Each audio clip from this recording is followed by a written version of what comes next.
Do you wish you could optimize and scale your podcast processes so that when you're looking at your show, you're actually feeling excited to hit record, to hit publish, and to talk to other people on the show? Well, that's one of the core things that I do with clients.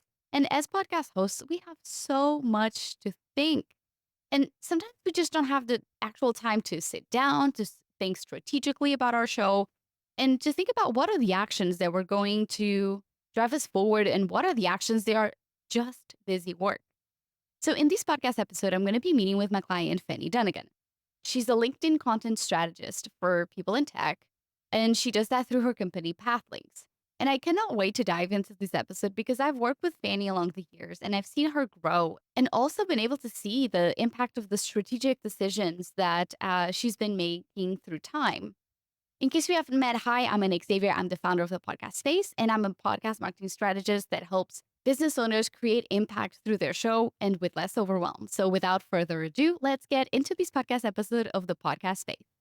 Well, welcome, Fanny. I am so excited to have you on the show to talk about the processes and the journey that you've going through on your own podcast and how we've really working, like weeding through the things that are overwhelming for you and how to make time to think and make decisions that are going to help you not just today, but tomorrow. So welcome to the show. Thank you, Anna. I've been excited to chat with you. So looking forward to this. Thank you. And just such a fun fact for those listening, Fanny and I actually met around the pandemic. So in 2020, right at the beginning when I launched my company.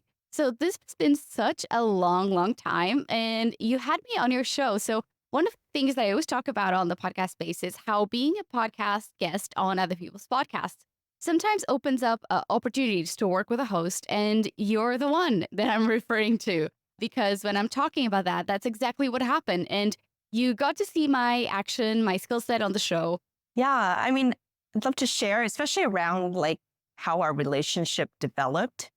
Anna, I think you popped up into my feed somehow on LinkedIn. And I remember the fact that you had this specialty around podcasting.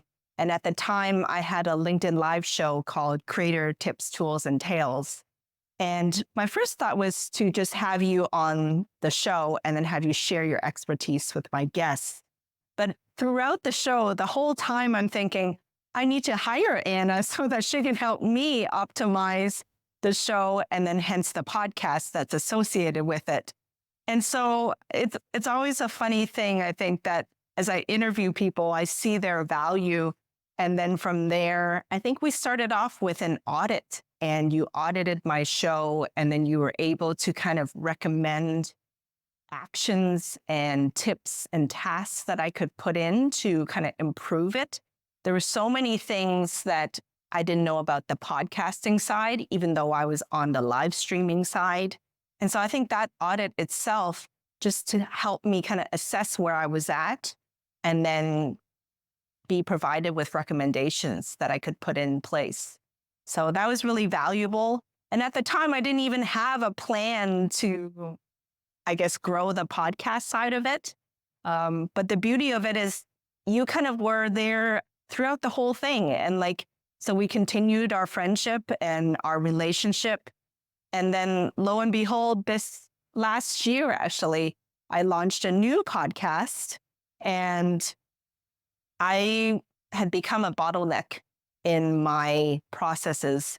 And even though I'm a regular content creator, I couldn't see past the weeds anymore. And then you popped up into either my feed again or we had a chat. I couldn't quite remember. And I thought, this would be the time now to hire you as a coach. And so that every time we do meet, I'm able to pause and think through things and then have you kind of evaluate what I'm doing, help me optimize what I'm doing, as well as to kind of serve and offer advice and research that you've done, which I have no time to do. And that way you can kind of look at the problems that I'm experiencing and then give me advice around that. So that's been invaluable, Anna, really. And you know what? It's so funny. It's that you and I had a chat in January of 2024. And I remember thinking, oh my gosh, everything that you're describing, struggling with the processes or just thinking strategically about the show. or scaling it or stop looking at some metrics that you were like, well, this isn't very exciting. And I remember thinking, like, let's look at these things. And after that initial conversation in the beginning of the year, it wasn't necessarily like, I want to have you as a client. We must work together. But like, you actually inspired me to create what is now called a podcast power hour coaching program for 6 months because we're meeting every single month for 60 minutes. And it's like a power hour, but you stay accountable, which is what a lot of people struggle with. They come to me, they're like, oh, thank you for all of these takeaways. And then they just feel really overwhelmed. So what you were saying was you're in these calls, you're allowing me to have space and to think because like you're just in the do phase. And these conversations make you think about the show differently. So what would you say are probably like the top three things, the main takeaways that you feel like every podcast power hour you feel really good about? Well, as an entrepreneur and as like a small business owner, I end up having to wear so many hats. So one day I'm in operations, one day I'm in business development, one day I'm trying to sell, one day I'm like doing client delivery. And so I'm in it, I'm in the business. And a lot of times I forget to be working on the business. And I think having these coaching sessions with you, it's almost like a check-in for me to pause for a good hour and to tell you my challenges, to even verbalize my challenges. Because during the week, I have no time to even like verbalize it or speak it out loud. It just feels like overwhelm. But when I have this opportunity to chat with you about it, then I'm verbalizing a pain or a challenge that I'm having. And then have you kind of ask me further questions to kind of dive deeper into what exactly is the problem. For instance, one of my problems is me being a bottleneck in a lot of the processes that I have in my podcast. So having an opportunity to verbalize that with you really kind of helps me think and then have you give me the advice or the recommendations of what to do around that. I would think that's number one, being able to help clarify my problems and verbalize this overwhelm that I feel. Secondly is, I think, being able to take a step back and look at the strategy and overall process versus being in the weeds.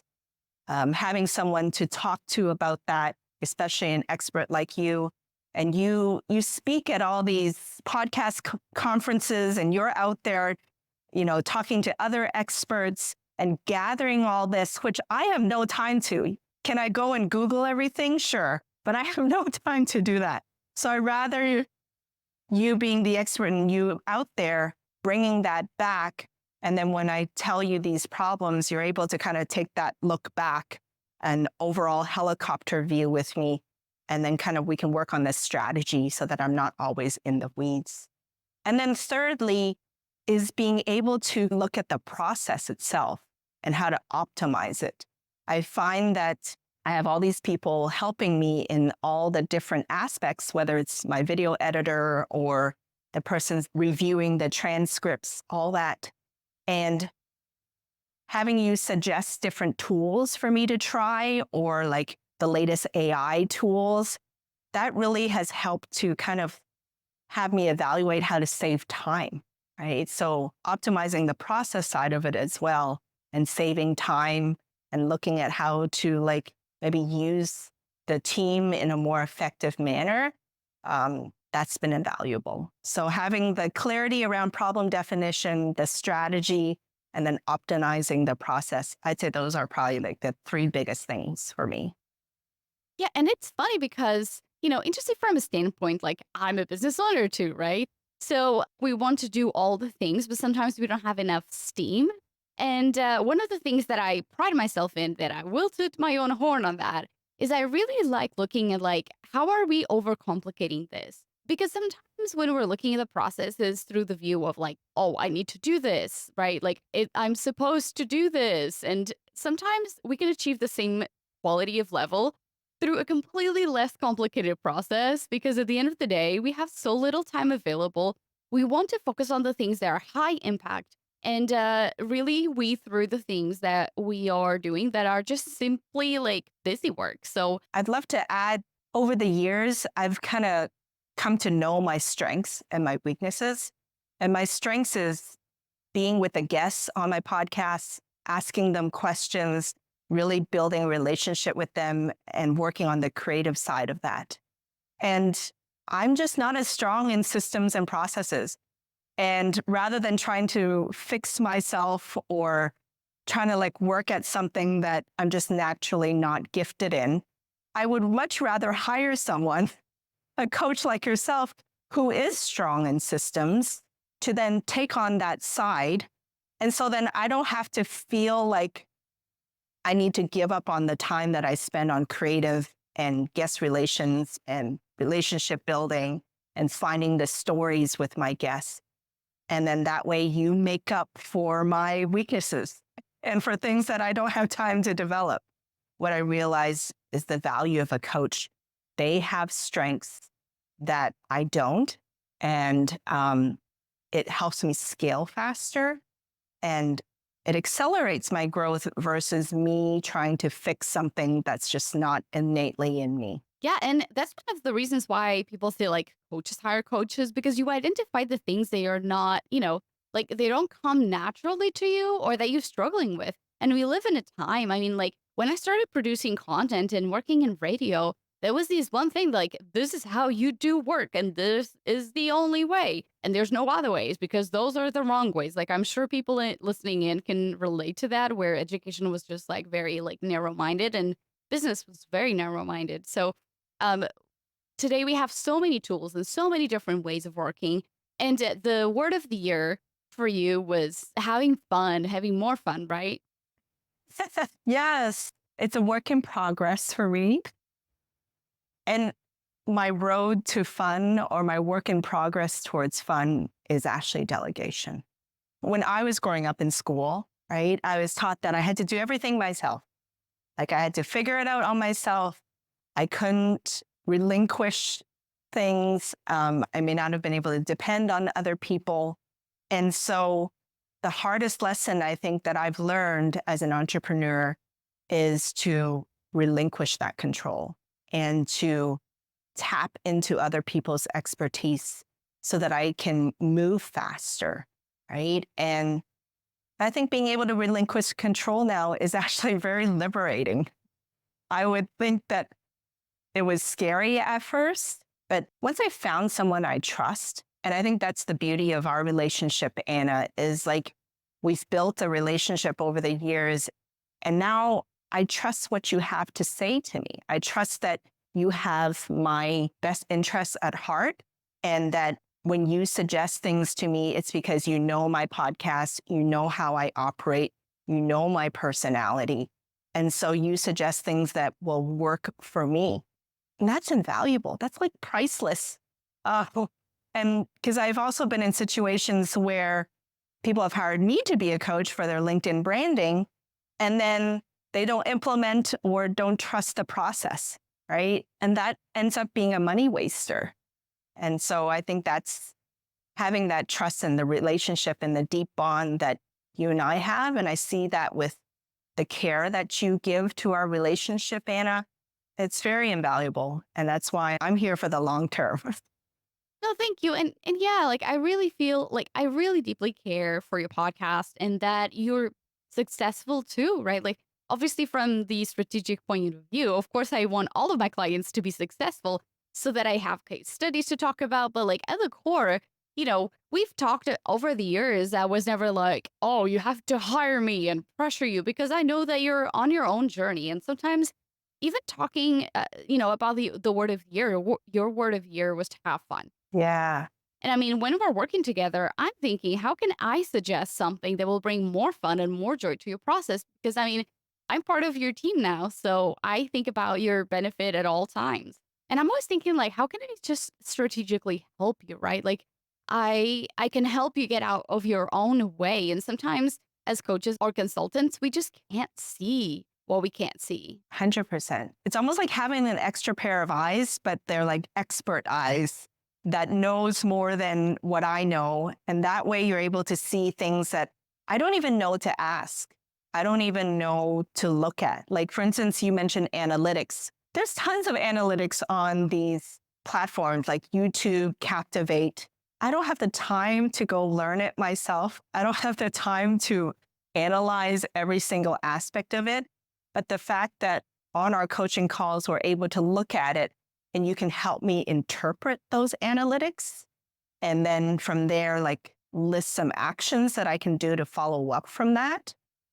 That's gold, because otherwise I would be staring at all these numbers and graphs and not really understanding what it even means. But you spend your life in it, so you're able to tell me immediately what it means. And I'm not out there like trying to Google things. I wouldn't even know what to Google. So honestly, I think that part of it, again, it's like my strengths are not in the analytics side of it, but obviously I need to know them to improve. And so having you help me understand the analytics is very powerful. Yes. Something that I thought was so good that happened a couple of coaching sessions ago was that we were looking at your sponsorship packages and we were looking like how to sell a sponsorship on your podcast. And you already had like a really cool deck already. Like it was designed very well. It was already like there was some thought into it. But as a numbers girl, I like looking at numbers and be like, okay, what does this mean? And how can we use it? And how can we best leverage it so that you're coming out on top or like you're doing things that make your brand look as important as possible? And it was such a cool moment when we were like looking at it and I was like making some suggestions and you were looking at some metrics because they were giving you anxiety. You're like, feel like that's not delivering the impact I think it is delivering. I'm not sure. Maybe it's not good enough. And we were looking at replacing them with something that later at a networking event, you're actually able to get like to the next step. So would you mind talking about it? Yes. Well, like you helped me understand my metrics was so much more than just views.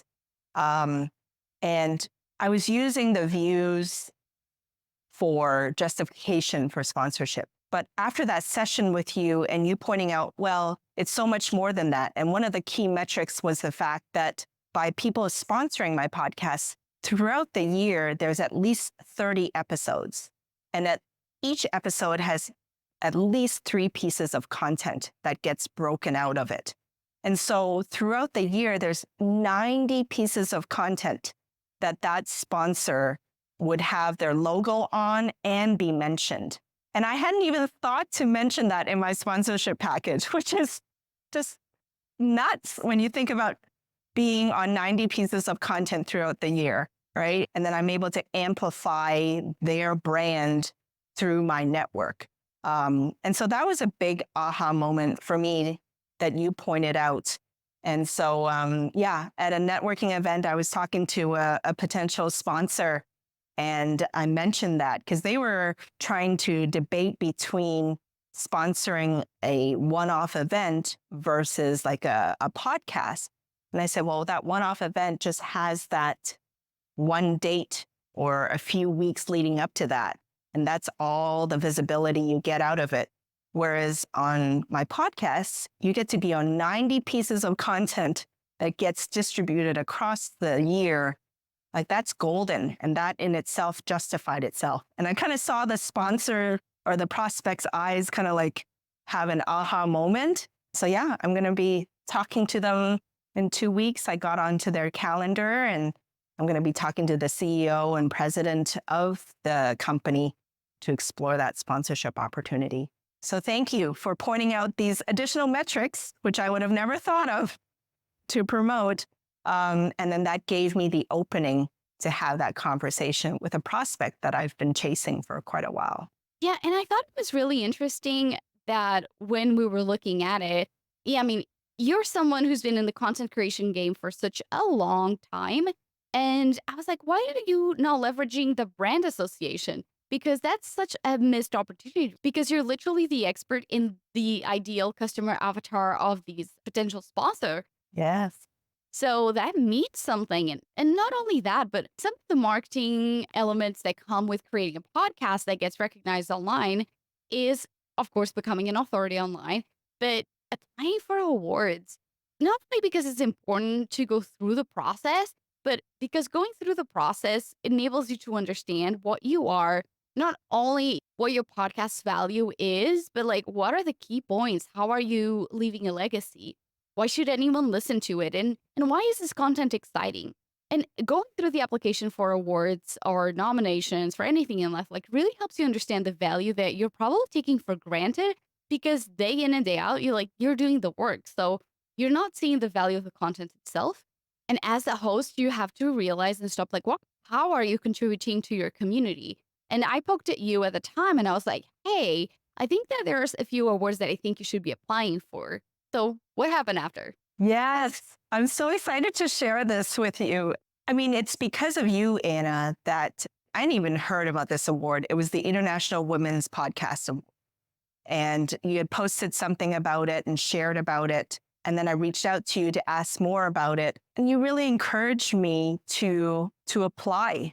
And there was that one. And then plus there was the American Marketing Association Award for Marketing Maverick. Again, I hadn't even thought to do that, but I saw that you had won it and you're an inspiration to me, Anna. And I thought, you know what? Why not? And you're right. Having that opportunity to pause and look at what I've done, and by answering the questions to the award applications, like why does this podcast make an impact to your audience? Define why this podcast might illustrate leadership qualities. Just define why this podcast might have been part of a leader that is making change. It's forced me to sit down and write down the impact of the podcast to my audience. So it was almost like a self-awareness exercise almost, or self-discovery exercise where I got to sit down and look at all that.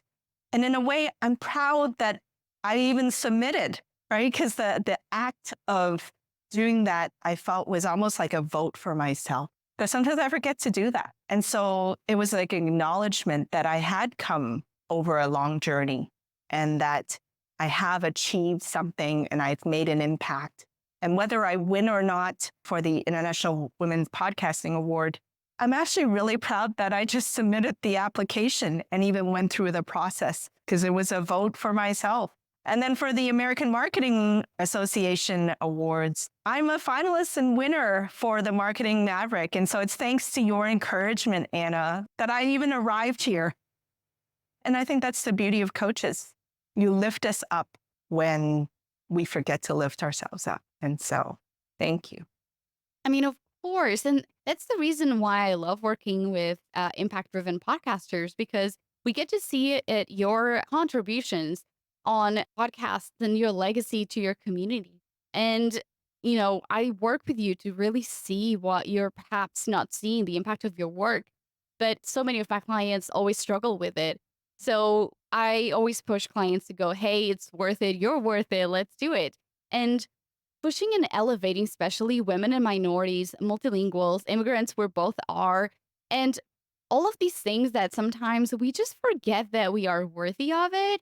And for the listener as well, like apply for awards. And you can listen to episode 68. I'm breaking down the strategies to win awards because I was a judge at the recent Women's Podcasting Awards. And so there are a few things they need to consider. But honestly, just self awareness, as you said it's so, so important to do it. And I think as entrepreneurs, end up spending all my time thinking about the challenges and how to address challenges and how to solve problems, that I forget to look at the accomplishments and to look at the successes. And so by applying for these awards, I'm talking about my successes. And so the process forced me to do that. And it was a really rewarding feeling. Yes, never forgetting to celebrate your own wins, which is honestly always telling clients and myself, reminding myself, anyone has listened to a few more episodes, then you probably heard about the notebook of achievements that I always carry with me and that I add to it. And I talk on social media. Acknowledging the wins is, helping you stay grateful in the moment for the milestones that we are, going through and kind of like it's another step. So, Fanny, what would you say if anyone's thinking about working with me? What would you tell them? Hiring a coach, and especially one like you, Anna, who stays on top of trends and you're constantly out there gathering the latest tools and the latest developments and attending podcast conferences and doing tons of research yourself, you're speeding up my growth.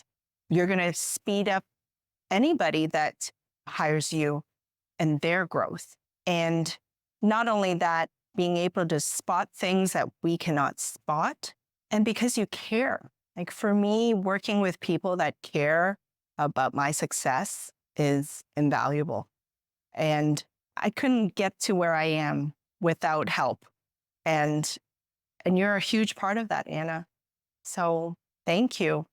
That's what I would tell to your audience. Like you can probably find things, but it will be slow going. And you can either go the snail's pace or you can accelerate and grow and focus on what you do best and then have Anna help with the other things so that you can concentrate on what you do best and scale from there.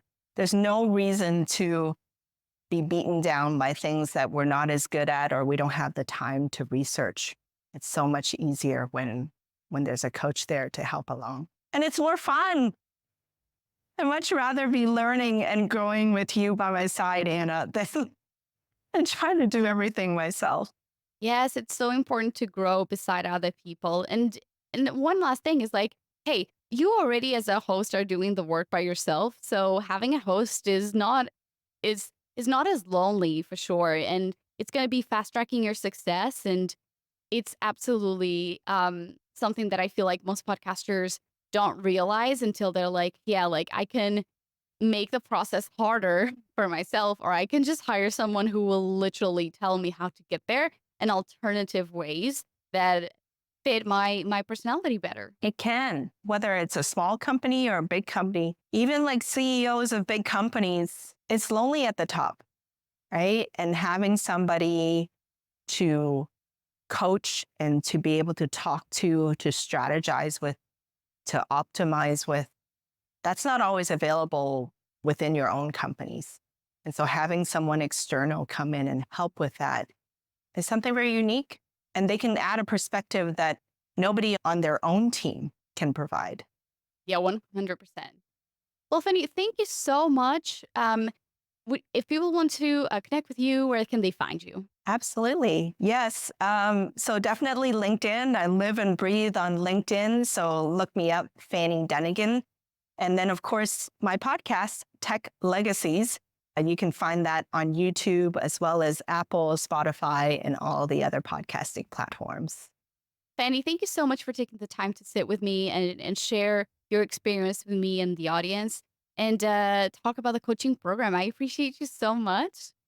And for the listener, hey, I cannot wait to hear from you. You need coaching. I got the goods. You heard the experience. It's definitely you're set for success and you will reduce overwhelm. So what are you waiting for? Head on out to the podcastbase.com and send me a message there or talk to me on Instagram. And you can read all about the details about the program and also ask me any questions that you may be wondering about. Like, is this the right thing for you? So I'm at the podcast space on Instagram as well. And so everything that I mentioned will be in the show notes. So make sure you check those. And until then, keep creating imperfect content that moves you forward.